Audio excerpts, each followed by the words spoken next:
Drives down and throws it down. Bases loaded. 2 out. Hard hit into right. Back at the wall. Tie game. Big Puppy. No icing. For the first time in 39 years, the Boston Bruins have won the Stanley Cup. Anything possible!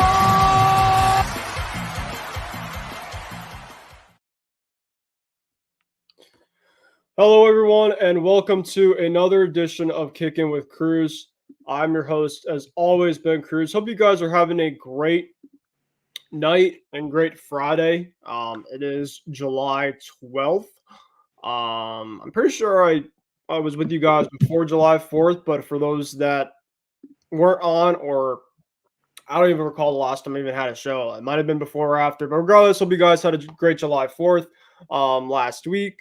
And now essentially we're at the midpoint of the baseball season. So me and my co-host, who we're going to talk about, I'm going to introduce him for those that have not met him yet, because he was a guy that me and I have done a ton of shows with, and I gotten the pleasure for tonight to have him on tonight's show. That is Lauro Antonio. Lauro and I have done stuff via football around on multiple networks, and it's good to have him back on. So I'll have Lauro introduce himself really quick and kind of go through some of the stuff that he does, as well as some of his teams that he follows. But before we get into that overall stuff, make sure you guys to follow, as always, on Kicking with Kurse on the IM6 and MI6 Sports Network on Facebook, Instagram, and the YouTube channel. Also, feel free to follow my Twitter page at Ben Kurse 144, all lowercase, in my word, 144 to finish. And pretty much the agenda before getting into my co-host for tonight. It's going to be pretty much heavily in baseball to start. We're going to go through a lot of the first half of the baseball season. Me and my co-host, Lauro Antonio, will kind of go through some of our team reports to start off, and then pretty much the first half of the season recap, as well as some of the things to look forward to in the All-Star break, as well as the stuff in the second half. We'll go into a little bit of the NFL as we have training camp, crazy enough, in a couple of weeks. We're both Patriot fans. We're going to talk a little bit of the Patriot stuff, as well as some stuff to look forward to coming up to training camp in multiple weeks. And then if we get the chance to, right at the end of our program, we're going to get into a little bit of NBA free agency, as we both are currently trying to process some stuff, as well as some stuff kind of, coming in right at the end here in the NBA finalizing part of their season. We have Summer League right now, and the USA Olympics are currently playing right now, exhibition games. So lots of fun stuff. And I know obviously there's not a ton of sports specifically outside of the Olympics exhibition stuff and baseball stuff. But as us baseball fans, this is kind of the peak time to watch baseball. And man, with the weather getting obviously a lot warmer and kind of the peak of summer, with summer going by really, bless you. It's a great time overall. So without further ado, here's my co-host here, Lauro Antonio. Lauro, where can we find your stuff overall on, everything? Oh, you can find me on Lauro Sports Guy on Instagram, and also Lauro the Homie on X, Twitter. So this is my first time on here. I'm glad to be on here, ready to talk some sports with you, Ben. And I cannot wait to get the show on the road here. Yeah, definitely. Great to have you on, Lauro. Like I said in the beginning, me and Lauro have done a lot of great stuff before. Lauro is from California, so he follows a ton of stuff from the LA area, including the Dodgers, the Lakers. But we both share the same in terms of football teams. That's the Patriots. So that's obviously one great connection that we have here. If you want to follow Lauro as well, make sure to follow all of his great stuff over there, as he's doing a lot of stuff personally on his end as well. So without further ado, though, let's get into this overall program. Before we get into this overall first topic, which is baseball, make sure if you guys have any comments, like we have the first comment right here from Jack Braun. Sup, guys? Hope we're doing well, Jack. Thank you for joining. Any comments that you guys have in terms of the stuff going on tonight, feel free, put it into the comment section. We'd love to take a look at it. And and we love to obviously review it during and then maybe at the end if we have some time to. Okay, let's get into the beginning here of our show for tonight, and that's with the MLB segment. Of course, the baseball season, Laura, has finished off their first half already. Feels like that opening day was just around the corner, not too long ago, and we have like about a 90 to 95 game sample size now with a ton of these teams. And at this point in time, the baseball season, we pretty much have an idea in terms of where teams pretty much stand. Are they in the buyers area? Are they in the sellers area? Are there some teams that are kind of in the middle? So we're going to talk a little bit about later on the program in terms of some teams to watch out for buying, some teams to watch out for selling, who are some potential options for potentially our teams and for some other teams that could be great fits. We're going to get into it all tonight. So we'll first start in terms of our team segments, as we always do. And of course, Lower being a Dodgers fan, we're going to get into his overall feel of how the Dodgers did in the first half of the season. And of course, my Red Sox, we'll talk about that in terms of how the Red Sox in the first half of the season. We also maybe do a little bit of some team MVPs from the first half, some big surprises, some big disappointments, all that great fun stuff. And then we'll get through some standings updates as we're kind of to the last weekend of the first half and much more. So, Lower, I'll give it to you first, my friend. With your team being the Dodgers, obviously there was a ton of expectations coming into the season. You guys obviously added Shohei Ohtani, Yoshinobu Yamamoto, pretty much two of the most coveted free agents out there on the market. And, obviously getting Tyler Glasson as well, too. You guys obviously added a ton out there. Andrew Freeman decided to go balls full walls crazy, as he typically does a lot in the offseason. And, you guys are having a hell of a first half. I know that you guys have kind of slimmered down a little bit the last couple weeks here, but regardless of the fact, I know you guys have had some injuries caught up between Mookie Betts and Yamamoto and Glass now, and you guys are still 7.5 games over 500. You guys are 56-39. You guys defeated the Detroit Tigers tonight. You guys have them for the end of the first half, and overall, I think that you guys should be pretty high in terms of how you guys did in the first half. And, you guys are definitely going to be there for sure in the second half. Definitely guys are going to be full-time buyers. So I'll take it to you, my friend. How do you feel about the Dodgers in the first half of the season? I feel really good about the first half of the season for the Dodgers. My only concern is the starting pitching, because I feel like the bullpen's been worked towards the end of this first half of the year just because of the injuries that we've dealt with. But I do think that in the second half of the season, the Dodgers are going to take off in the second half of the year, start to peak, and I think they're going to be a team that I think is going to be ready to go in October. And I really think they're going to shake off the rust that happened last year. Yeah, definitely. Obviously we'll see in terms of hopefully they get some guys back soon, and obviously losing an MVP candidate and Mookie Betts, and obviously losing two of your main guys to injury with Glass on Yamamoto. It's obviously a big killer, and Bobby Miller also too, Laura. I mean, I haven't really watched a ton of Dodger baseball, but Bobby Miller obviously is kind of going through it right now. I mean, he was highly recruited as one of the best young arms that you guys had, and looks like he's hitting some struggles right now. So, but I mean, you guys have a very, very deep team. Obviously, Kershaw is still hurt, but you guys are going to get some reinforcements back soon. And like you said, I think in that second half of this season, I think that you guys are going to take off. Baseball is a very up and down type of game. There's a ton of teams going through really the highs of highs, and some teams are going through the downs of down. It's really the game of baseball. It's never it's like our guy Tom Brady says, it's always not a sprint, it's a marathon. And essentially whoever gets to the finish line, there's only going to be one winner, and whoever essentially wins is going to be earning it, and it's going to get there to that point in time. But obviously we still got a long way to go. Lower. Now with your Dodgers, who in your mind was the MVP? Who in your mind was a big disappointment? And who in your mind was the most breakout and surprising player that you saw from the first half of the season?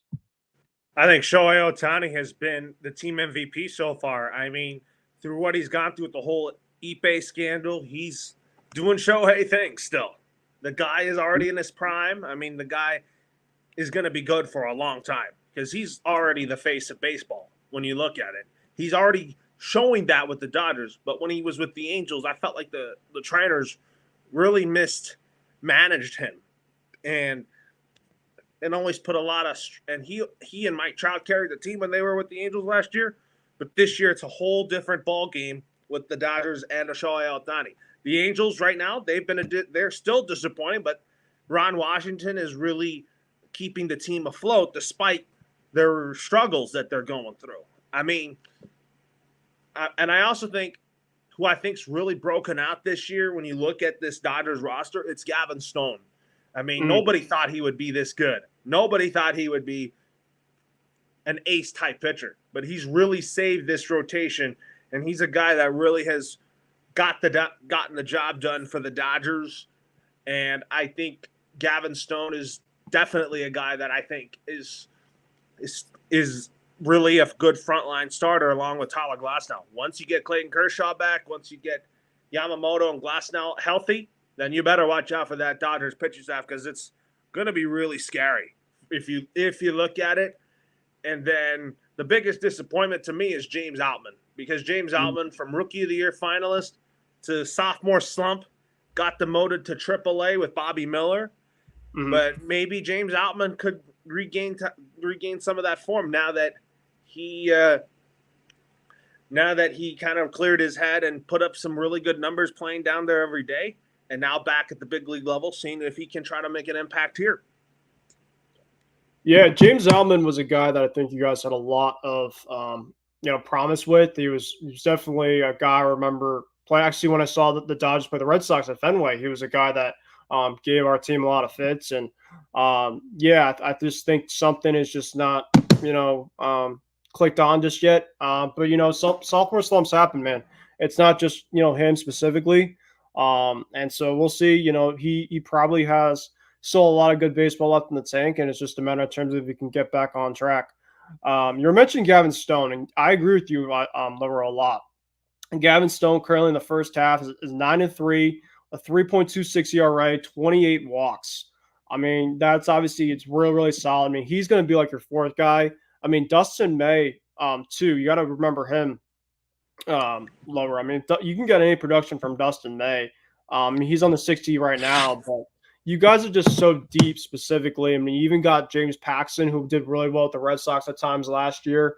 So it's all about, I think, with your team, Laura, it's just to, injuries and, getting guys back. I will say for you guys, your MVP, I think, was going to be Mookie Betts, kind of the way that first half looked for Mookie. Obviously, Shohei's kind of the end-all be-all obvious one. If I had to go with breakout, I'm going to go Teoscar Hernandez. I think that was a great overall fit. I really wish the Red Sox got him overall. They really are missing a righty bat in their middle of that order that can hit lefty pitching. So that's obviously a really good fit that you guys have been having. And then probably disappointment, I would either go with Bobby Miller or I'd go with Chris Taylor. I mean, Chris Taylor, I think, is really, really just slumping crazily. He was, in my mind, a very, very good contact hitter for a long time, and something's just happened with him.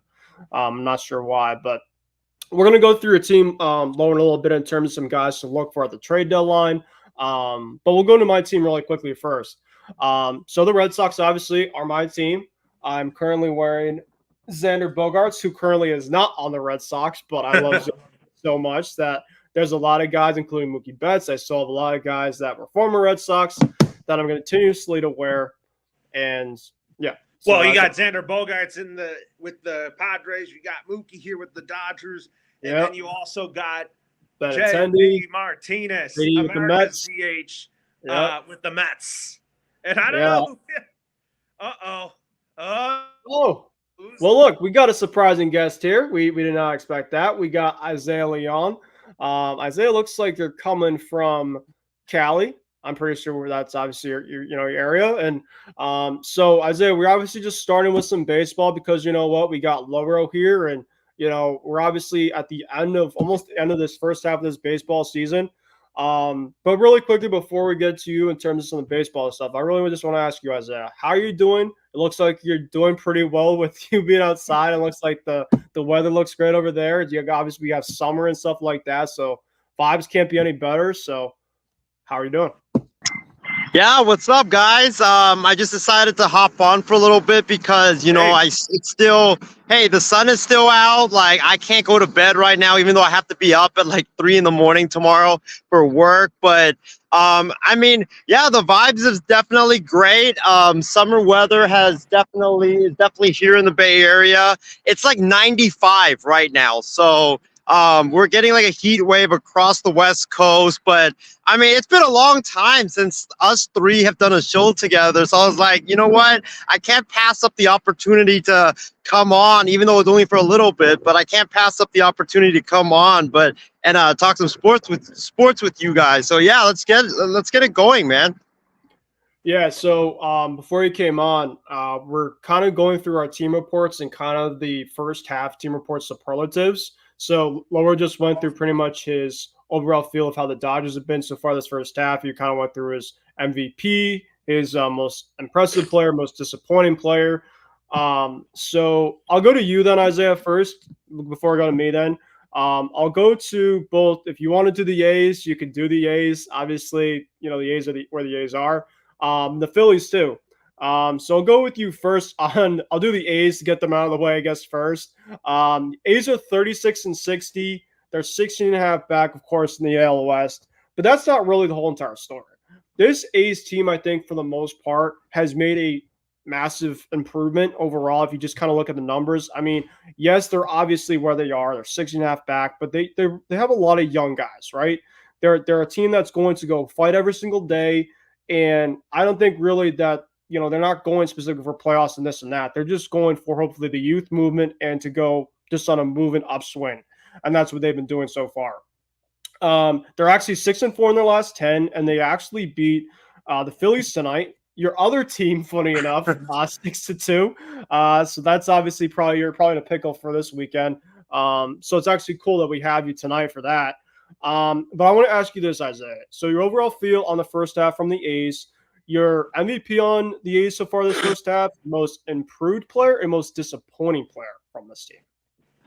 So, I mean, my overall feel on the A's is, I feel like that they're making improvements. They're making progress. Obviously, the move from Oakland to... Sorry about that. I had an ambulance pass by me, but yeah, I mean, I think the overall feel on the A's is that they're making improvements. Obviously, the the move from Oakland to Sacramento and then on to Vegas, it's obviously looming over the entire franchise because right now, when you talk about the A's, you don't really talk about what's going on the field. It's more so of what's going on off the field. So that has just kind of been like a dark black cloud that has hovered over the franchise the last like 2 to 3 years. So the overall feel, I feel like they're making improvement. It's obviously it's definitely baby steps. They have some young guys that I feel like they have. It's kind of like they're doing young guy stuff, which is like, they burst onto the scene. They play really good baseball to start. And then this year they've kind of taken a step back. But then they're slowly trying to find their footing in the game. And so it's definitely been kind of hard, especially going to games, knowing that like you don't know if you're gonna get blown out, you don't know if you're gonna get shut out. But it's definitely been hard. But I would say in terms of like best player for the A's or the quote unquote MVP would be, I would give it to Brent Rooker. He's been very consistent. I know he started off really slow, but he's definitely picked it up. I think he's got like 17 homers and 63 RBIs. He leads the team. He's playing just outstanding baseball, both hitting and defensively. He's been our best hitter this season. And in terms of most disappointing player, I probably would have to give it to Zach Geloff. He's been very disappointing. Like there's been moments where he's looked really good, but last year, I mean, this kid burst onto the scene. He looked outstanding. I think he batted like 280. He looked like a future superstar, but right now he's just really struggled. I think he's hitting like 200, maybe 205. He hasn't shown the power that he exhibited last year. He hasn't shown the consistency that he put on last year. He's not getting on base. He's striking out a whole bunch. So I would say Zach Geloff, definitely. I expected a lot more from him than I've gotten this season, and he just hasn't shown it. And I hope that maybe this is like a sophomore slump. I know a lot of these young players, they have a really good first year, and then the second year they kind of take that step back, and then the third year, fourth year, that's when you truly know who they are. So I'm hoping that's what that is from Zach Geloff, and that he'll be better next season. But he's definitely been disappointing. And if I had to give like one more like player that I've been really impressed by, and I think you guys know where I'm going to go with this, it's Mason Miller, the closer. He's been like last year, I think he pitched like only 30 innings because of injuries as a starter, and his future was kind of in flux because like he had gotten hurt, he had gotten the elbow injury. A lot of people were like saying he might need Tommy John, and then he comes back now as a reliever, and he's like every pitch he's thrown this season has been like 100 to 105. Like it's crazy. Like I think the slowest pitch that he's thrown this season was a fastball at 97. That's it. Like it's crazy the amount of like hard heat fastballs that this guy is throwing, and also the nasty slider that he's throwing as well. So if he keeps it up, I think he's going to be one of the great closers that we've seen in the game. And I just hope he doesn't get traded because I know the A's always like to trade players, and there's been rumors that Mason Miller could go to like the Dodgers, the Yankees, or whomever big name team. I just hope that doesn't happen for Oakland's sake, so we could have someone to build around. Yeah, I mean, there are some guys I think with this A's team, and obviously the Red Sox just faced them this week, that, you know, they're obviously not they're not obviously a great team by any means, but there's some pieces there. You know, it's not like just a team with just a bunch of scrubs. It's just, I think overall that it's a building block type team, and you just kind of feel for the overall organization, just kind of how things have been running for so long. And I just think overall, I was even thinking about it playing you guys the other night after the Thursday game. I'm just like, that could have been the last time the Red Sox are going to be playing as the Oakland is. I mean, it just makes me like feel like something. I'm like, man, that sucks. It's tough, man. Because I was thinking about you a lot, kind of during the series. I'm like, this could really be it. For you, in terms of, for me, kind of some of the guys that I liked. Your MVP is Mason Miller. I mean, that guy overall is the heart and soul of that team. There's a reason why fans are physically going to the ballpark to see a guy like that pitch, because the A's have not had something like that for so long. They've been such a team that's been awful. It's just there's been nothing there to watch. But now people are going to watch a guy, a phenom too, a flamethrower that is much watched, bullpen. When the A's had the 5-2 lead in the ninth inning on Wednesday, when Mason Miller came in, I'm like, it's over.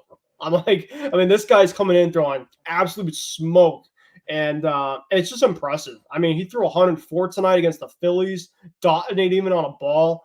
I mean, even announcers are just like, what can you even do with this stuff? So, like you said, hopefully that they can keep him around, because there's obviously going to be a lot of suitors if he does get moved. My most breakout player, I mean, Brent Rooker's obviously a really good choice, but you know what? Miguel Andujar is another one. I know it's kind of a really cheesy answer, but he's had a very good first half. He could be a really good trade candidate for some teams maybe in the second half that might need that, like the fourth outfielder. He makes contact. He really didn't kind of find a niche a lot in the Yankees, but's really found a really good home overall with Oakland.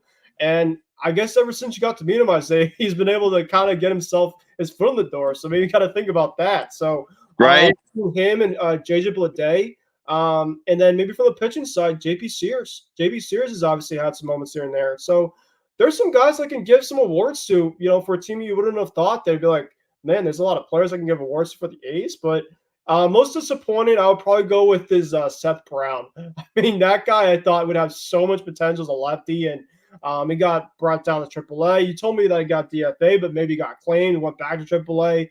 He played for the Red Sox overall in this series. I mean, goodness gracious, he looked at an automatic out left and right. So yeah, Ben, sorry to cut you off, but he actually got DFA'd, but I don't think he got claimed. So he got sent back down to AAA, and then I think the A's recently called him up because Tyler Soderstrom got hurt on the wrist, so he was able to come back up. But I heard he was killing it at AAA, so hopefully he did make some improvements and better his game.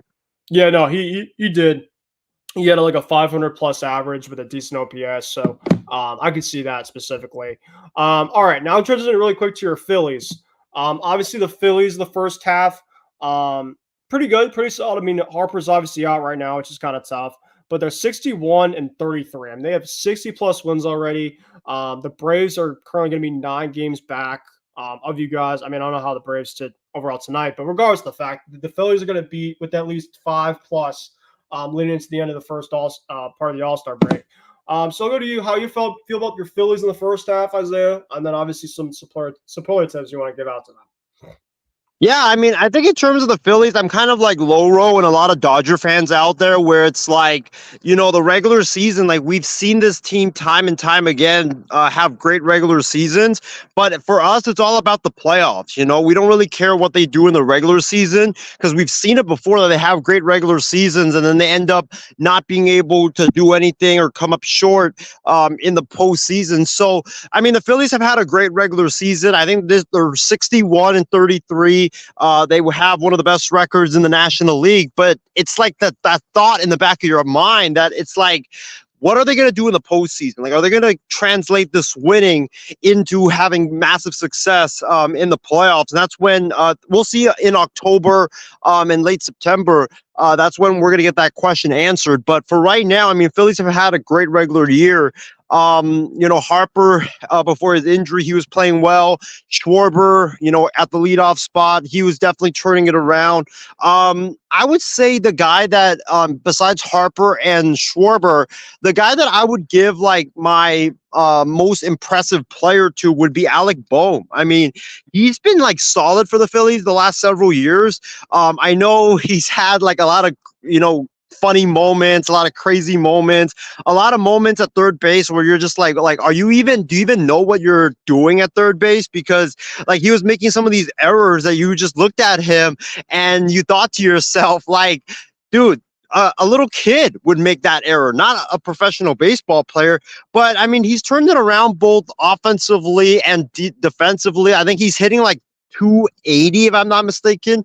He's going to the home run derby. He's having a fantastic year for the Phillies. He's hitting third now. He's proving the Phillies right for drafting him with a third overall pick, and he's playing like a top draft pick in baseball. So really great credit to him.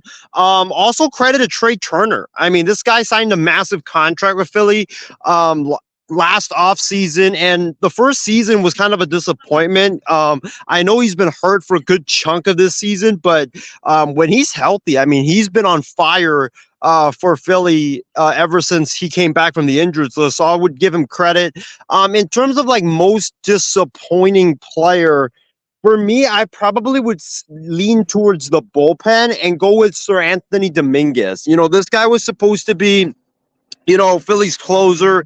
He was supposed to be like one of our most dominant pitchers in our bullpen, and he just hasn't done a lot this year. His ERA is not that great. He's been relegated to the back or to like pitching when the Phillies either have a big lead or when they are down big. He's been kind of thrown into like not that important of a bullpen role.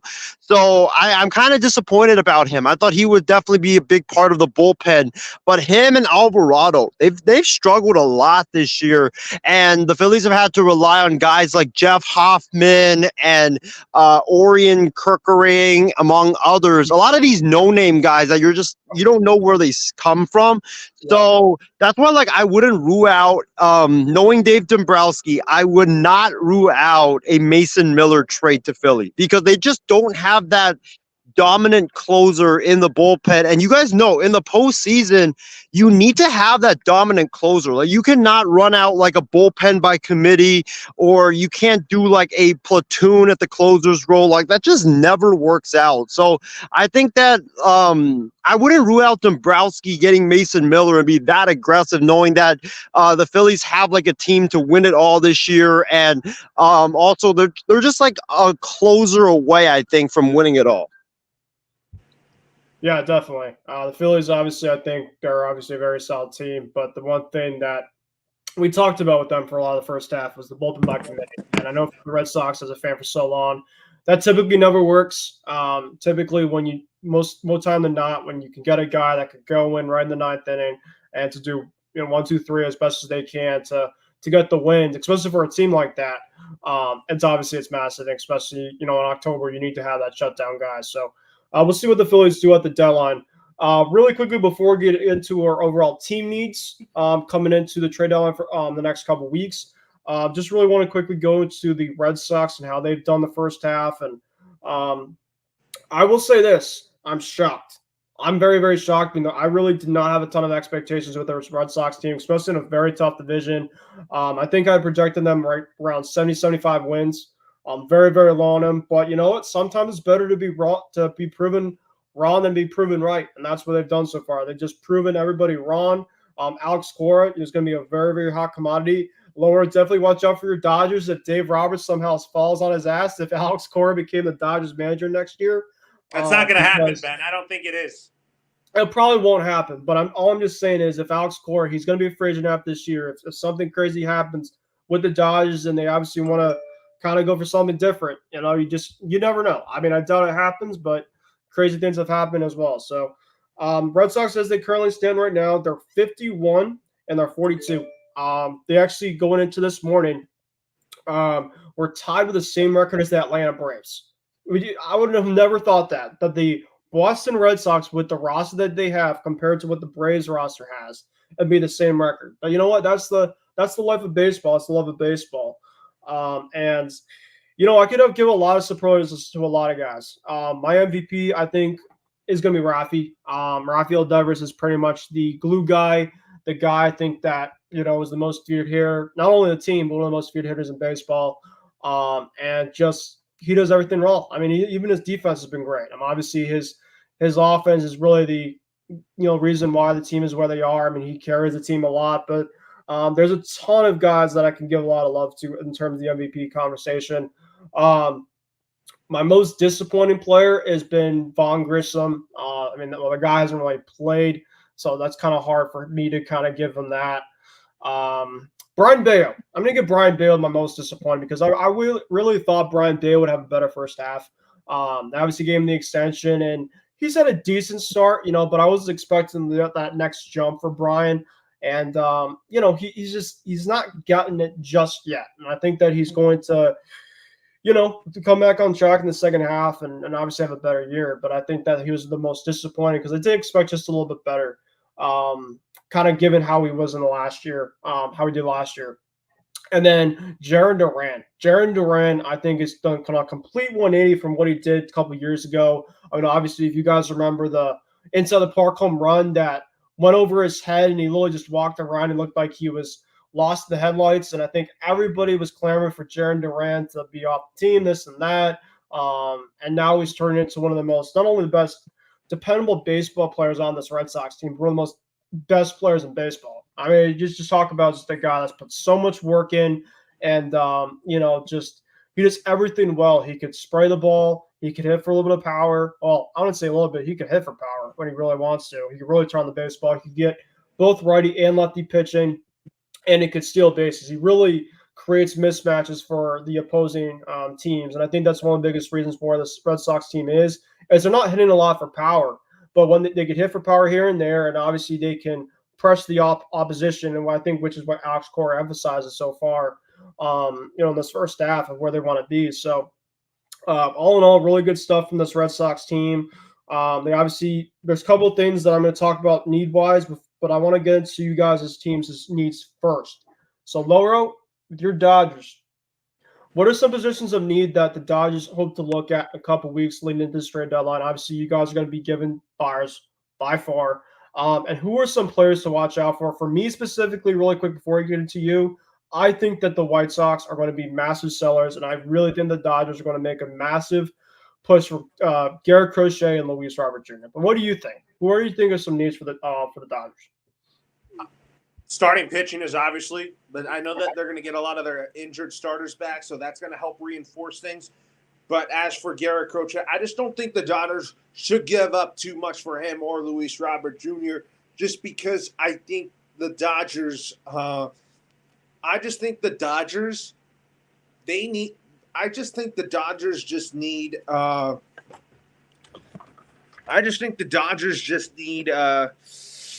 they just need to get their injured people back. It doesn't mean they're going to get guys like Luis Robert Jr. or something like that. Yeah, I mean, listen, I mean, sometimes, with a team like the Dodgers, they just have a lot of guys coming back, reinforcements. Sometimes you don't have to do much. And then for a team like the Dodgers, they probably don't even need to do a lot, kind of given what kind of team that they have. But sometimes you just need that little bonus, and, we'll see what they kind of do. All right, Isaiah, what are some guys that you're looking out for the A's and for the Phillies? And what are their glaring needs coming up to this trade line that we have now in a couple weeks? Yeah, I think for the A's, they're obviously going to be sellers. So I expect them to move a lot of guys. I am just honestly hoping to God that Mason Miller doesn't get moved because you can't move him, especially with 6 years of control left. I mean, you're an organization that prides yourself on wanting guys with cheap contracts and not wanting to pay guys, to be honest. And you're going to trade a guy potentially with 5 to 6 years of cheap control contract left. Like, it just doesn't make any sense. Like, it really goes against everything the A's preach. So I really hope they don't trade him. Heck, you could even make him a starting pitcher later on down the line if you really want to, and just enhance his value even more. So I just think the A's shouldn't trade him. I think it would be absolutely stupid if they ended up trading Mason Miller. It would be one of the worst trades in franchise history. But in terms of the other guys, watch out for Brent Rooker, because other teams would want big, powerful sluggers, and he's been very consistent this year. JP Sears might be a guy because even though he has a 4-point-something ERA, he's been victimized by a lot of bad luck this year. He's been very solid. If he could just be consistent, I think he could be a very good pitcher. Yep. Yeah, like I kind of liken him to like a lefty Chris Bassett, where he's kind of like a late bloomer, and he just needs to be consistent. I mean, you saw from Bassett before that early that he was very, very he had stretches of excellence, but he had also had stretches where he was very bad, and he finally turned it around. And I think for Sears, I think that he has those moments where you're like, okay, yeah, he's very good, but then he's also had those moments of bad stretches where he just doesn't know how to pitch. So I think if he could turn it around and just be more consistent, I think he could be a very solid starter in the league. So I think a lot of teams could be after him. And then in terms of like the other guys, I probably say like Miguel Andujar. I can't even believe we're talking about him, because I probably would have told you like in the off season when the A's signed him, I was like, I don't know what you guys are doing signing him when he's been bouncing around the league. So it's good to see that he's been very consistent for the A's. In terms of the other guys, who's their eighth inning guy, that reliever that he was nasty, and I think that there could be some guys. Are you talking about Lucas Urseg? Yeah, him. He looks really good. In the beginning, before he got hurt, him and Mason Miller formed a tremendous 8th and 9th inning duo. But then he got hurt, and then I think he had a stretch where he did not pitch very good, so his ERA ballooned up to like 4-point-something. But yeah, he's very solid. He's very good at striking guys out. He's got a nasty slider as well. So watch out for him at the deadline. And I would say like the one other name or two other names is Seth Brown, because it just seems like the organization really has no place for him. If Tyler Soderstrom does not get hurt, I don't think he's in the big leagues right now. So I think a change of scenery would benefit him well. And I think the last one, I just think it's inevitable that he's going to get traded. I don't think it's a big name, but it's Nick Allen. I just don't see him having any future in the organization anymore. Like, he was supposed to be a prime shortstop candidate, but it just seems like he's been stuck in the minors and he's been bouncing back and forth. And he's another guy that it's kind of like a change of scenery type of guy for Nick Allen. Yeah. Yeah, we'll see what happens there. How about the Phillies? What are their areas of need, of course, outside of bullpen? Besides the bullpen, I probably would say just maybe like a couple of utility infielders. I know they released Whit Merrifield today. Nope. He was I didn't know he very was swinging that bad. yeah, he was hitting like 177, I think, for the Phillies. It sucks that didn't work out, but I do expect a lot of teams, though, maybe the Dodgers, maybe the Giants, to take a look at him. I mean, you could potentially get him on the cheap, and it's kind of like a no risk, high reward type of signing potentially. So I would say he is a guy to look at. I would say for the Phillies, it's just bullpen. The bullpen's been a kind of a concern this year. A lot of blown saves, uncharacteristic of last year's team. So I would say for the Phillies, get a lockdown closer, because if you don't have a lockdown closer come October, that's going to really, really hurt you in the ninth innings. Definitely. I think the Phillies will definitely add somewhere for sure in that back end in a couple weeks. But the Red Sox, they have two spots that they have player needs for.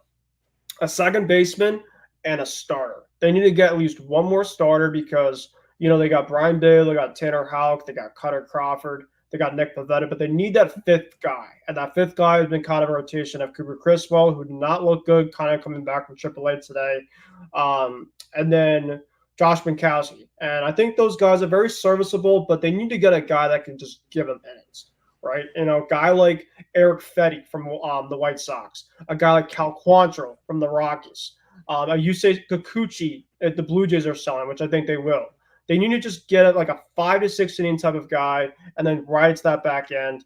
And then a second baseman. Give me like a Brendan Rodgers from the Rockies. I really like Rodgers a lot.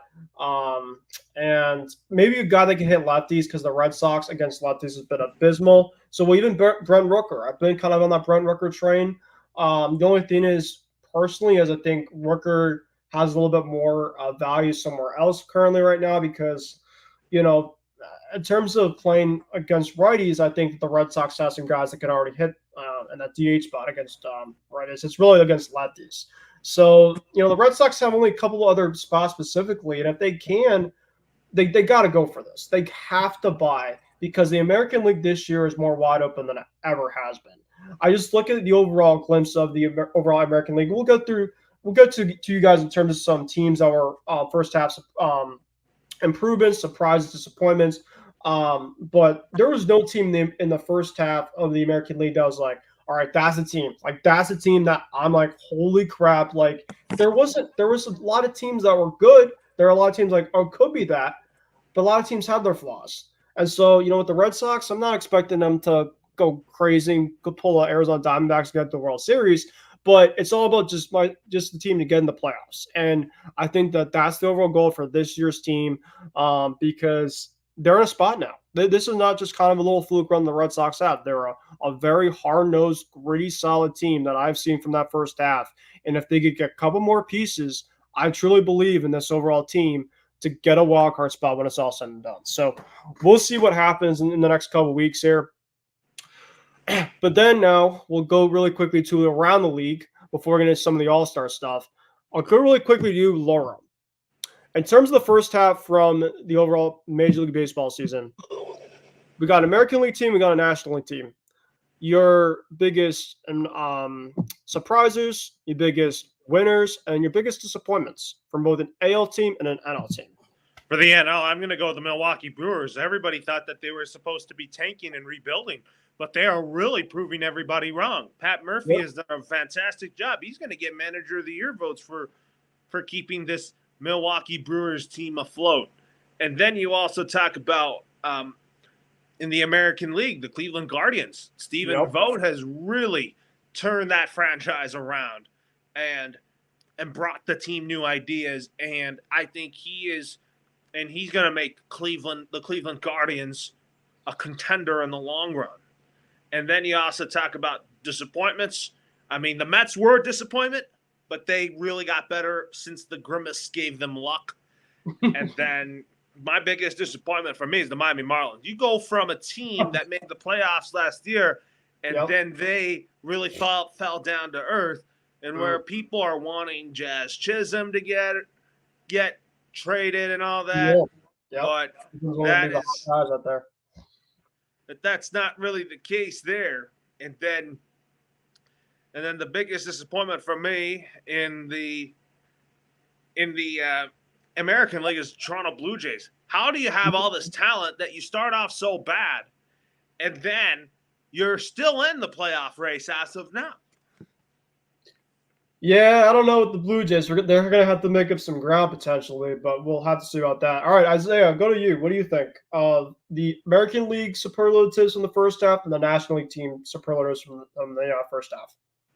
Yeah, I think in the NL, Loro brought up the Brewers. That's a great pick because I was one of those people that thought that, okay, that now Craig Counsell's gone, the whole team might be falling out of it and just rebuilding. But Pat Murphy's done a great job managing that team and coaching them up. And how about Craig Counsell? I mean, he goes to the Cubs, and the Cubs have been one of the biggest disappointments in baseball. I mean, they were supposed to be a team that took the next step. They were supposed to have an aggressive offseason, but it just seems like after the Cubs got Craig Counsell, they ended up doing nothing the rest of this offseason besides re-signing Cody Bellinger. So I was kind of very disappointed by them. I've heard rumors that Bellinger might be traded at the deadline. There's been a bunch of other players from the Cubs that might get dealt. So they've been a very, very big disappointment, and they've paid Counsell that much money and gave him a lot of years on that new contract. Well, so far, year one, it just doesn't look like it's worth it thus far. So, in terms of like my biggest surprise of the NL, I don't know why I'm surprised, but the St. Louis Cardinals were supposed to be like a big disappointment. They were 9 games under 500 at one point, and now the Cardinals, when you look at them, they're 3 games over 500, and they're in the thick of that wild card race in the NL. So credit to Ollie Marmol and the Cardinals. I know a lot of people have hated on Marmol with the Cardinals, and I thought the Cardinals were done. I thought Marmol was going to get fired. I thought that Goldschmidt, Arenado, and others were going to get traded, Nootbaar as well. But the Cardinals have definitely turned it around, and they are now looking like sellers instead of a team that's going to trade everybody and fire everybody. In terms of American League surprise, American. I'm probably gonna say Seattle because I thought Seattle was a team that was not going to be that good this year, but they've really surprised everybody, and they're now first place in the American League West. Like, obviously things could change, but I mean, Julio Rodriguez is having a great year. Cal Raleigh's having a tremendous year. And they've just been very consistent this year, which I was surprised because I thought like they would be the old Mariners and just, either start off really bad or do something really dumb at the deadline and end up not making the playoffs. But they've been consistent, so I got to give them that. In the National League, in terms of disappointments, I'm going to go with the Giants. I expected more from them. I think that I was the one that picked them to win the NL West, and that obviously. Yeah, that obviously is looking like a really dumb prediction. I mean, they got Blake Snell, they got Matt Chapman, they got Jorge Soler. A lot of their guys just aren't hitting. I mean, Chapman's hitting 240, Soler is hitting like 220, Blake Snell's got an ERA at 8 point something. So you can't fault Bob Melvin or Farhan Zaidi. The guys that they got, they're proven players. They just haven't been performing, and I expected a lot more from San Francisco. So I would say they're my biggest disappointment. And then in the American League side, I got to agree with you, Loro. It's the Toronto Blue Jays. Like, you have all this talent with Vladdy and Bo Bichette and all the talent that you have, Yusei Kikuchi, and right now you're 8 games under 500. And I've never been a fan of John Schneider. I thought that he should have been gone after they blew an 8-0 lead to the Mariners in the playoffs a couple of years ago. I just think that he's kind of like a puppet. Like, I don't think he's really the manager. I think the manager is upstairs with Ross Atkins and Mark Shapiro. And it's been like, 8 years since they fired Alex Anthopoulos, even though he was doing a great job with them.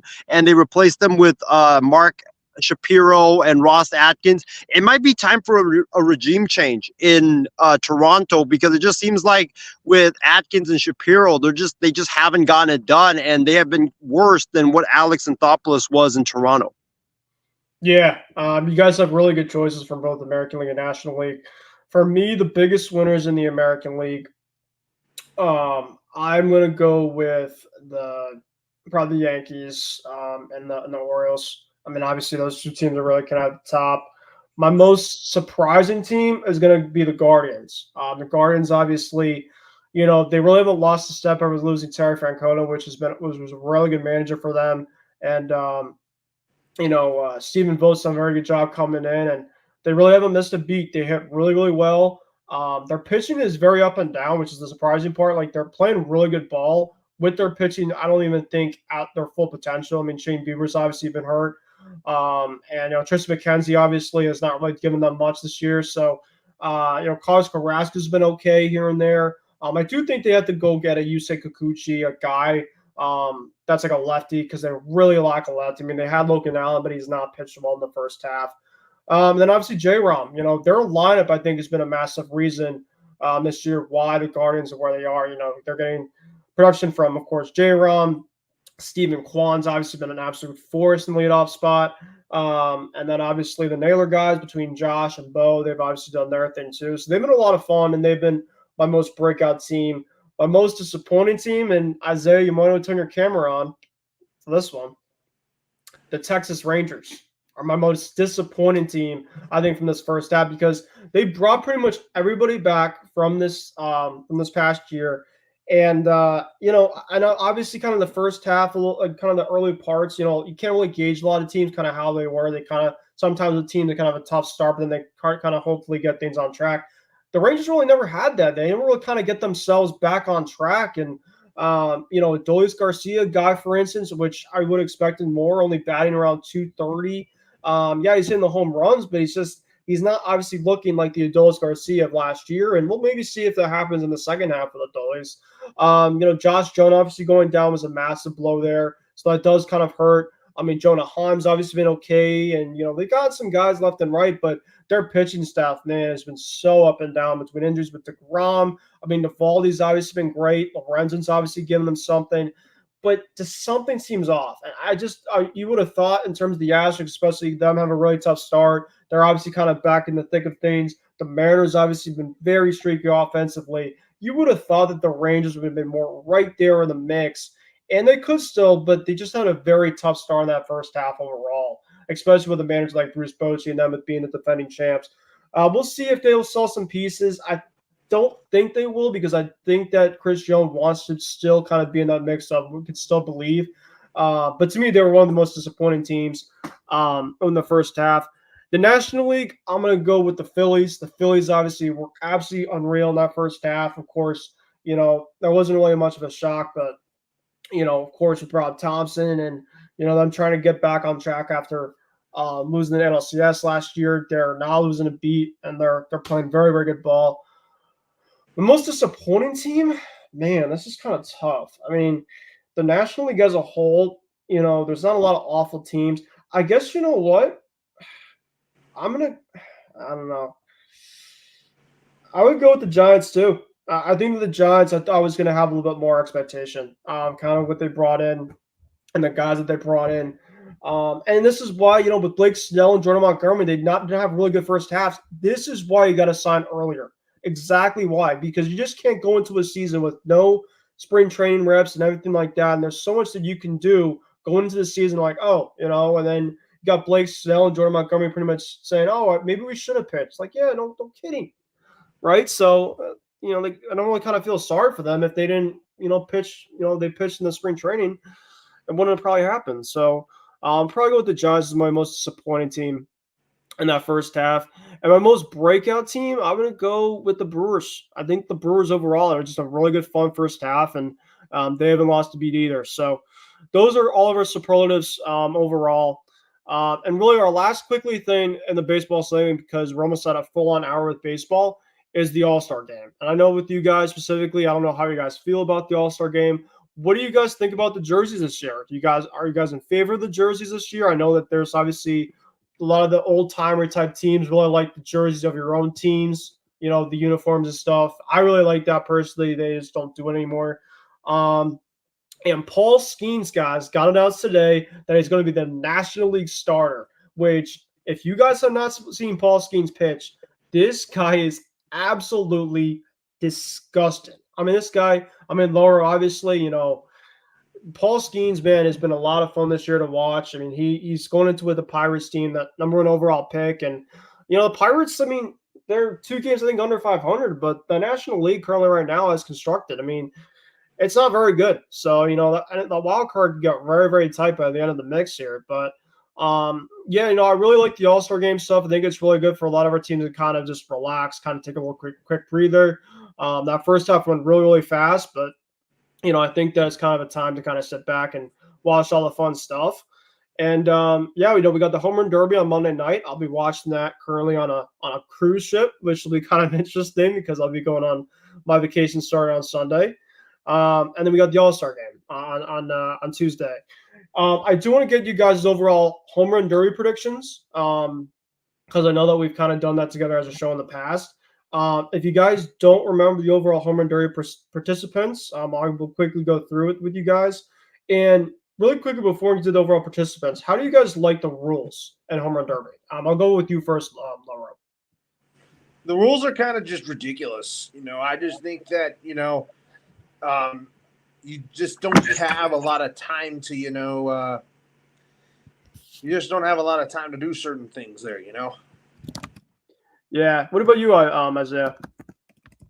Yeah, I agree with you, Loro. It's just been I don't know why baseball keeps tinkering with things that aren't broken. It makes no sense whatsoever. I mean, this year now, like it's just gonna be I heard it's gonna be like everybody, they have like I think it's like 15, 20 something swings or whatever. It's like I like it back in the old days where like every time the guy it was like everybody gets 9 outs and then you get 9 outs and you can take your time. And I just remember like Yoenis Cespedes, for example, at City Field. I don't know, Ben, if you remember that, but that was a crazy show he put on where the guy was hitting like 450, 470 foot homers, and like he was blasting homers all the way up to the upper deck at City Field. And I remember Chris Berman just going like back, and you could see where the home run went. But now it's like with all this timing and with all this like quickness of the game, it just loses it because like when the guy hits the home run, you don't know where it goes. You can't see where it goes. You just have to trust ESPN is correct in showing it, and then it's quickly back to the guy hitting again. It's just too quick, and it just doesn't have the feel of a home run derby because I want to see where the ball actually landed. I don't want to see like the guy hits it and then hits it again and hits it again. Like it's just I feel like it's too fast. So I do agree. It's kind of ridiculous, and I don't know why baseball keeps tinkering with them. I agree too. I think that the old-fashioned rules made a lot more of the fun and more of like the pressure too. Like the guys essentially, I think, with a lot more of the 3-minute time, they'll take their hacks, but like some of them they'll kind of like wait it out a little bit and they'll be like, all right, that's a very good pitch. Like, I'm gonna take it. Or there's gonna be some like pitchers and stuff too that'll kind of just miss their spots, so they'll just kind of wait it out and stuff, and hopefully just wait for that pitch. Back in the old days, they just would not have let that happen. It's whatever pitch that you got, you won't get upset and try to hit it out. So the contestants really quick. We have Isaiah here for a little bit longer. We appreciate Isaiah for coming on. We got Pete Alonso, who is defending champ, not from this past year, but he's been a defending champ in years past. We got Alec Bohm, the Phillies. So that should be interesting. We got Bobby Witt Jr. From the Kansas City Royals, which, by the way, that was another team I was going to put in my most surprising team is the Kansas City Royals. They have been a very, very fun team this year. And obviously, I'm playing my Red Sox this weekend. They won against our team tonight, 5-1, 5-6-1, whatever. But yeah, Bobby Witt Jr. is participating. Marcelo Ozuna from the Braves. Jose Ramirez. Adolis Garcia, so a hometown guy, which would be pretty fun. And Texas. Got Teoscar Hernandez, who's on the Dodgers Loro. So those are your contestants for the Home Run Derby. So my prediction for me, I'm going with Adolis Garcia. I think Adolis Garcia and his home building is going to get the job done. I don't know who he's going to be. I'm probably going to go with Pete Alonso. I think that's going to go have a really fun finish overall. And I think this could be a guy. So I know a lot of guys really they don't want to affect their swings hitting the home run derby for the second half. This guy might need it because I think this guy is just a home run guy consistently, and I think that he might need something like this. So I'm going with Adolis Garcia. What about you, Isaiah? Yeah, I'm gonna head out after this segment, fellas. Appreciate you guys having me on, and it was great to have the boys back to talk sports and do a show. So yeah, thanks for having me. But for me, my prediction is, Ben, I'm gonna agree with you. I think Adolis Garcia because he's just very familiar hitting in Texas, hitting in that building. I think he has the familiarity. He knows about it, and I just think he's primed for a big show there with a lot of massive home runs in Texas. And I think the other guys, for example, like Alec Boehm, he's not really a home run hitter, but it's still cool to see him there. Bobby Witt Jr. is a guy that I personally want to win it just because I want to see him kind of burst onto the scene and have the national media like finally talk about him because he's a fantastic player. But yeah, I would probably go with Garcia just because it just seems like he's built for that home run derby, like big moment. So I'm going to go with Garcia. Definitely, Isaiah. We appreciate you coming on, my friend. Definitely, like I said, it was great to have the boys back on it because we don't get to do it as much as we once used to. So, it's great to see you, my friend, and definitely hope to do some more shows when I come back from vacation. So, definitely awesome stuff there. Yeah, definitely. Thanks for having me on, and man, I can't wait to the rest of the summer because think about it, we got training camps starting off in a couple of weeks in the NFL. We've got college football media days already happening.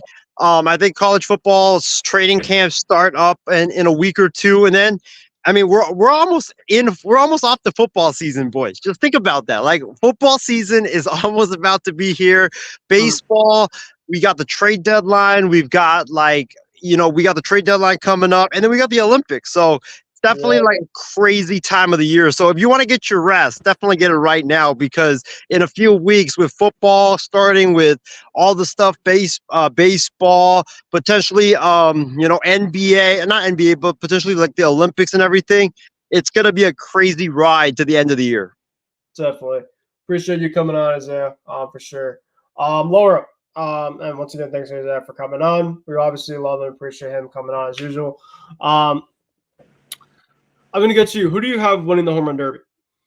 Gunnar Henderson of the Baltimore Orioles. It's going to be him and Adolis Garcia in the final.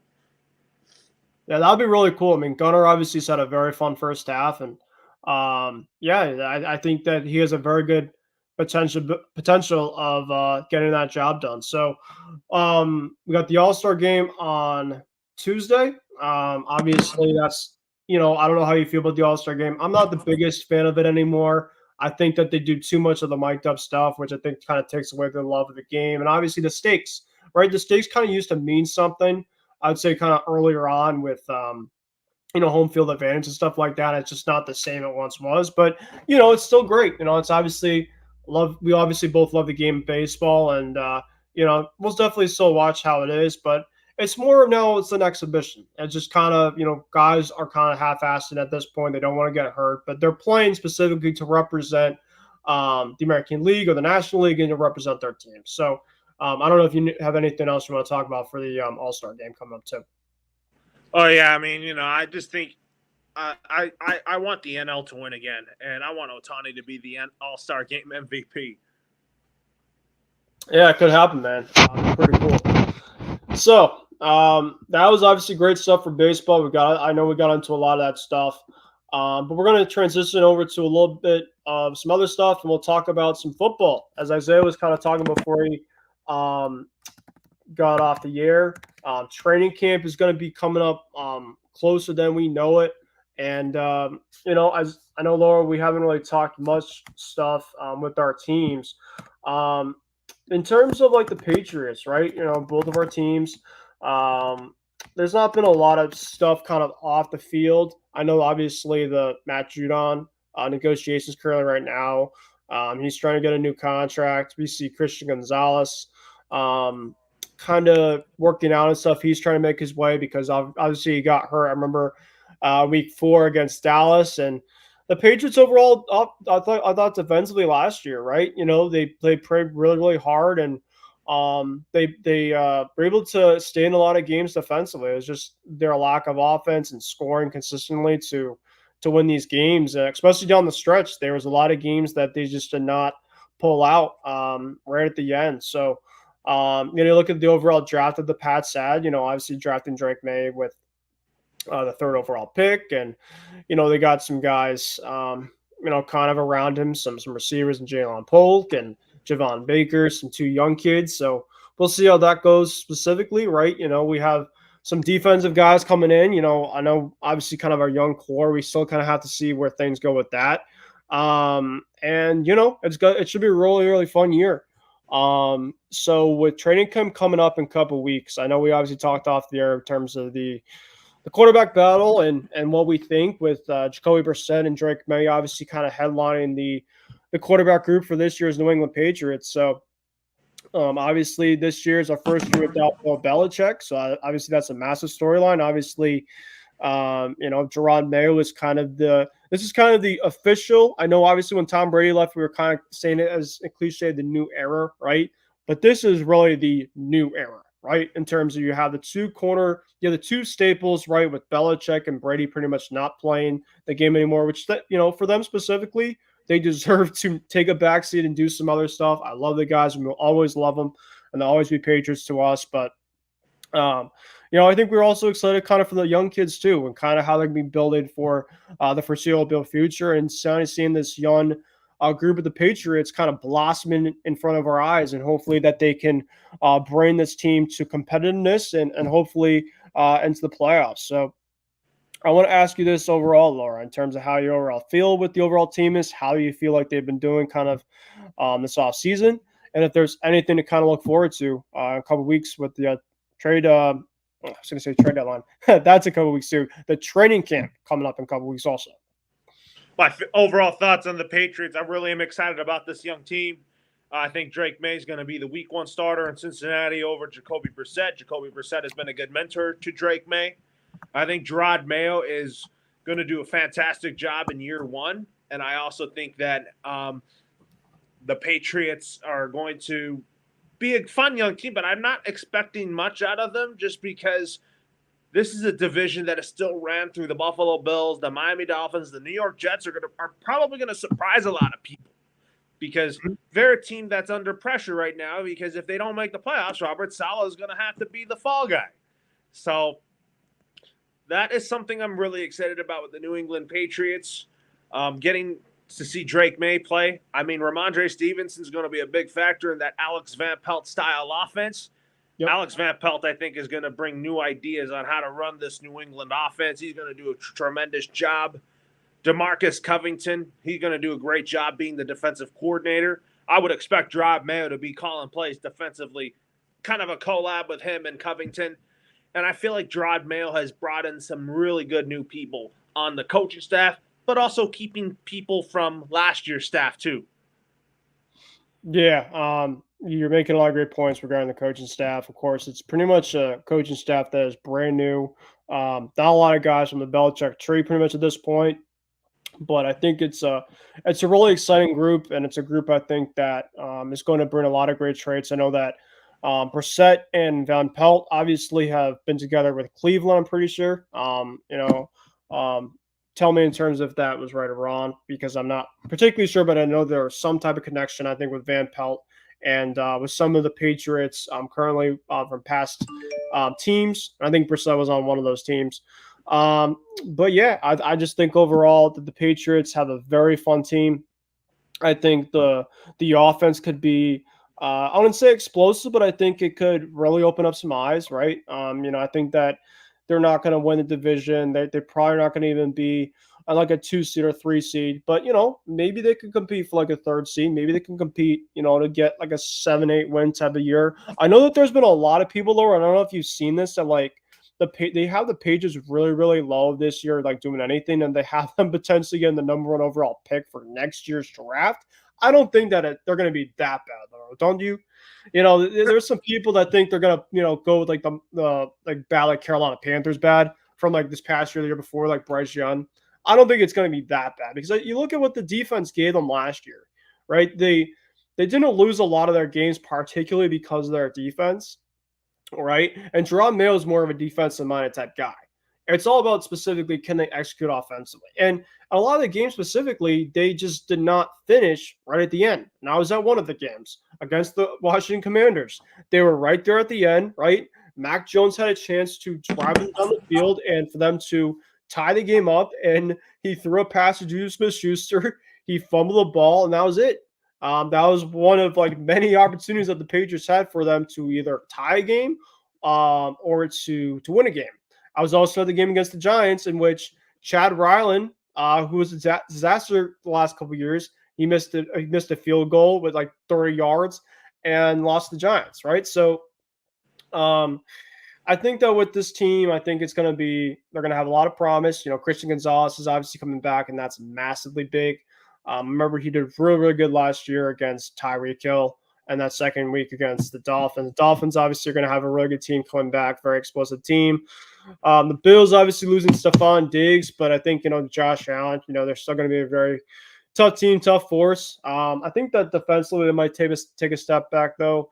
And then the Jets, man. The Jets, if they can stay healthy, they're going to be really, really tough. I mean, Aaron Rodgers obviously coming back, and they really beat up their offensive line. The offensive line really was one of their weaknesses last year, and that was a big reason to why they were in the risk of losing a guy like Rodgers, who unfortunately went down last year for the year.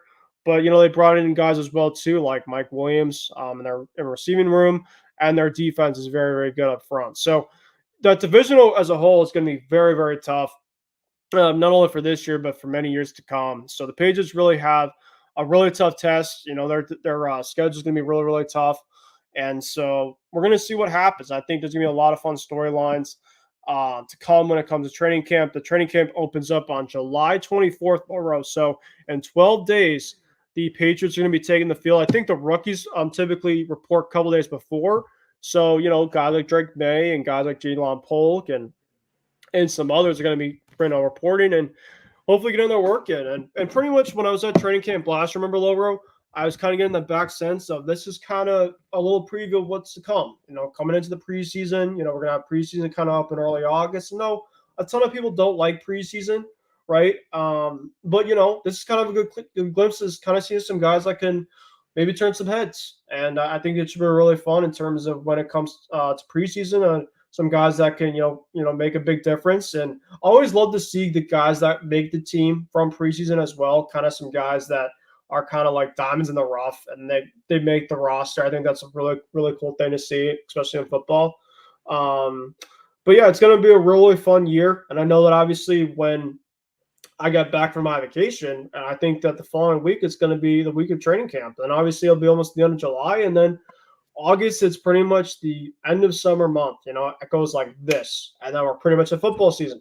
So obviously that's why we got to the opportunity to talk really quick on some football stuff. I know right now there's really not a ton of stuff kind of outside of our teams and kind of over the training camps, kind of around the league. There's not really just a lot of football stuff at this point in time. Just kind of an overall dead period. But stuff will definitely pick up. I know that obviously Brandon Ayuk's having some trouble with his contract. Of course, if Isaiah was here, we'd ask him about that. But I think they'll get something worked out there. And some contract disputes here and there with some other teams. But some teams are obviously getting themselves ready for training camp, just like our team in a couple of weeks. And that's, I think, when the media and all that stuff will kind of start picking up more and more of the football stuff. All right, with our last topic for the night, we're going to talk some NBA free agency. I know that Isaiah obviously wanted it to get some stuff off his chest with the frustration of how the Lakers did. We'll get into our team reports really quick for basketball. I know with the Celtics, of course, they didn't do a whole lot of big-time moves, but they really didn't need to. Of course, they just won the NBA championship. They're 18th. They've overtaken your Lakers now, Logo, for the most championship in franchise history. We'll see if you guys get the revenge back next year of coming back to tie us. We'll see about that. But at least for the time being, we'll get to hold the throne at least for 1 year. But you know what the Celtics did, Lauro? They kept their homegrown talent and Brad Stevens, man, he was able to keep pretty much everybody coming back, which is crazy. There's not a lot of times that you have a roster, right, Bill, especially with a championship type team, and you're like, oh, we're going to bring everybody back. And that's what Brad Stevens pretty much did. He brought back Luke Cornett. He brought back Xavier Tillman. He re-signed Derek White. He got into a long-term contract extension. He also got Jason Tatum to a long-term contract extension. So the Celtics team, the current top 5, guys of the Celtics, are going to be there for 4+ years. Besides Kristaps Porzingis, and Kristaps Porzingis, if he stays healthy for the next couple of years, I mean, I wouldn't be surprised if Brad Stevens gives him another contract, because the Celtics right now at this point are focused on winning more championships. I think that obviously one's a very good stepping stone for Jaylen Brown and Jason Tatum. But they're hoping for more. And I think that obviously with Brad Stevens, of course, constructing the team where it is, they really didn't have to go out and go look at some other guys for a change this year. And I think that's kind of a nice thing to have. Now for your Lakers, Laura, obviously, how do you feel about how the Lakers did with Rob Pelinka and Jimmy Buss? I know there was a ton of guys maybe out there you guys wish you guys wanted. But what do you think? How do you guys feel like you did? I think we lost the offseason. I just felt like the Lakers missed out on Klay Thompson. They missed out on a bunch of key free agents that could have been a Laker, but opted not to. I mean, Dalton Connect, who we drafted, I feel like he's going to be a guy that is going to be raining down threes, and he fits all the boxes of what we need. And as for Bronny James, I mean, after scoring 21 points in his first summer game, he's kind of fallen downhill. But I feel like that when the regular season starts, he's going to get major minutes. He's going to get an opportunity to play on the same court as LeBron James. And I think LeBron James will teach Bronny James some of the things to help him be good. Yeah, I mean, obviously, Bronny James, of course, playing with his dad. That's a really cool thing to see. The Celtics had a chance to draft Bronny. Funny enough, in that second day, they were a pick in front before the Lakers got him. But I think that's really cool for you guys. I agree with you, Laura. I thought that the Lakers had chances. You know, whether it's getting a guy like a Zach LaVine, maybe even a Trae Young type. DeJounte Murray was potentially an option. He went over to New Orleans. And yeah, I mean, they lost Klay Thompson. Obviously, I thought was really going to be potentially a fit over there. So, the Lakers obviously missed out on some guys, but I don't know. I mean, as long as you have LeBron and Anthony Davis, anything's possible, with those two guys specifically. It just comes down to the health, and it comes down to a bunch of stuff there. So, I mean, I think with both of our teams, I think overall, the Celtics, we pretty much stand pat. We didn't really have to do a whole lot to change stuff. And the Lakers obviously kind of missed on a bunch of some guys, but it'll sometimes happen. And we'll see in terms of maybe they'll take a look at some guys in the buyout, maybe a guy like a Gary Trent, maybe can help you guys. I know he's currently out there available. We'll see in terms of what happens with you guys. Because I know that the offseason it's pretty much over for the most part, but there's obviously still a couple of guys that are floating around out there in the market. Really quickly around the league, Jalen Brunson today actually got a long-term extension to stay with the New York Knicks. Let me get to the overall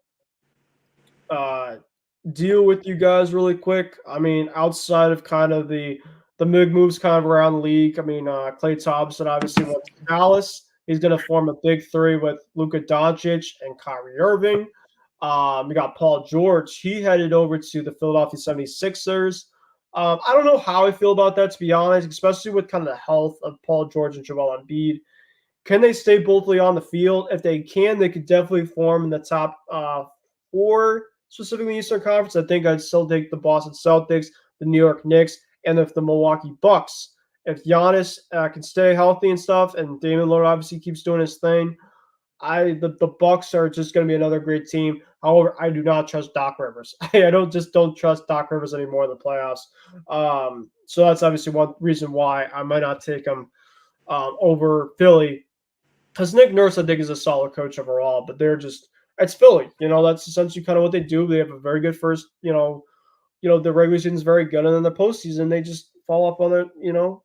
They shoot themselves in the foot. That's essentially what they've been doing the last 4 or 5 years now. So I think Paul George, though, is a very good fit over there. But really outside of like those two guys, we know that Dejounte Murray got traded over to New Orleans. I think that's a very, very good fit, by the way, with the Pelicans. And, Brandon Ingram, I thought maybe he was going to get moves. He never really got moved. Donovan Mitchell obviously got his long-term extension, so he's going to stick around there. So it wasn't like a big-time like superstar. I mean, obviously Paul George is a star, and some other guys are stars, but like it wasn't like a massive like bombshell, maybe from past years that kind of happened. It was obviously some really good moves. Obviously, Mikal Bridges going to the Knicks. That was kind of a big one, even though five draft picks for a guy like Bridges, I don't think that was a little bit too much of an overpay.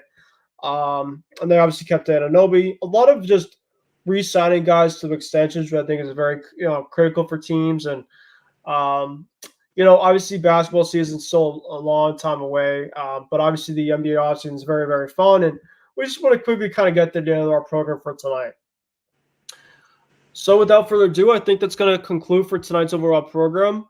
We're almost at the top of the hour, actually, from the next day. It's 12:07 currently. Good morning to you back there. Yeah, so it's now Saturday where I am. It's still currently Friday at 9:07 p.m. West Coast time, where Lower is at this point in time. But yes, we're going to conclude for tonight's show. Really quickly before we get to our final thoughts, I just want to thank Laura for coming on.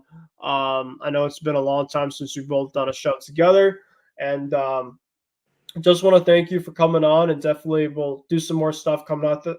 Hopefully coming up pretty soon. Definitely love to have you come back here on Kicking It with Kurse if you want to. So feel free if you want as well. And comments wise, thank you, Jack, for putting a comment in really quick. Really appreciate it. And right here, really quickly, if you guys like the stuff for tonight, make sure to follow, comment, like on the IM6 and MI6 and the IM6 Network on Facebook, Instagram, and YouTube. And also to follow my Twitter at BenCruz144, all lowercase with 144 at the end. And yeah, that's pretty much it. Next week, there's going to be no show. There might be a little potentially off-air, a couple of videos here and there that I might be posting, but no on-air show. I'll be on vacation on a cruise ship. Well, likely or not, I don't know how the coverage is going to be cell-wise, but I'm just going to enjoy my overall vacation, and I can't wait. I definitely need a much-needed time of vacation for sure. I haven't been on a cruise in a long time. I haven't been on vacation in a long time, so it should be really fun and much needed. But I can't wait to come back. And obviously talk some more sports with you, Laura, and more with Isaiah and the rest of the company that we have. And so in all, really quickly, our final thoughts for tonight's show. Really fun show. Like I said, thanks for coming on, Laura. We got into a ton of stuff baseball related, some stuff in football. We talked a little stuff with our Patriots. And then to finish off, we did a little stuff and some basketball leftover stuff from this past offseason. So that's really it. Laura, I'll take it to you really quickly, my friend, for your final thoughts, and then we'll call it a show.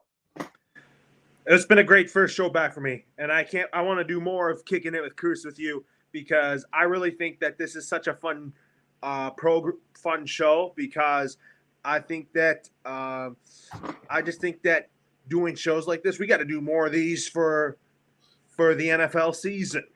Sure. Yeah, no, the show will keep on rolling as long as I can do it for sure. And, we'll do a lot of stuff baseball related. Of course, when we come back, not this following week, but the week after, we'll get into some more latest stuff in baseball. I mean, obviously the draft's going to be coming up pretty soon before we get into free agency. Free agency, trade deadline stuff. And then, any other type of big time sports news, we'll probably get it. It's, sports at the end of the day, so crazy stuff has happened around the league. And yeah, just want to thank you guys for joining Kicking with Kurse for tonight's show. And we'll see you guys in a couple weeks. Before we get into our outro alongside Laura Antonio, this has been Kurse. Hope you guys have a great rest of your evening. Have a great rest of your weekend. Hope you guys have a great next week. And we'll see you guys the following week on Kicking with Kurse. I'm not sure in terms of the date I'm going to have just yet. I'll make sure to put an announcement on that per se. But We'll see you guys when I come back from my vacation. Laurel, once again, thank you for coming on. Sign off for you guys for tonight. Going into the outro. You guys have a great night. Oh my God! Big goal to go from the two. Toss sweep one for James White. Puts it under the right arm. Puts it upfield. Driving forward. Diving to the goal line. A touchdown and a title for the Patriots. I can't believe it. Play clock at 5. Pass is intercepted at the goal line by Malcolm Butler. 45 remaining. Tatum drives down and throws it down. Bases loaded. 2 out. Hard hit into right. Back at the wall. Tie game. Big Poppy. No icing. For the first time in 39 years, the Boston Bruins have won the Stanley Cup. Anything's possible.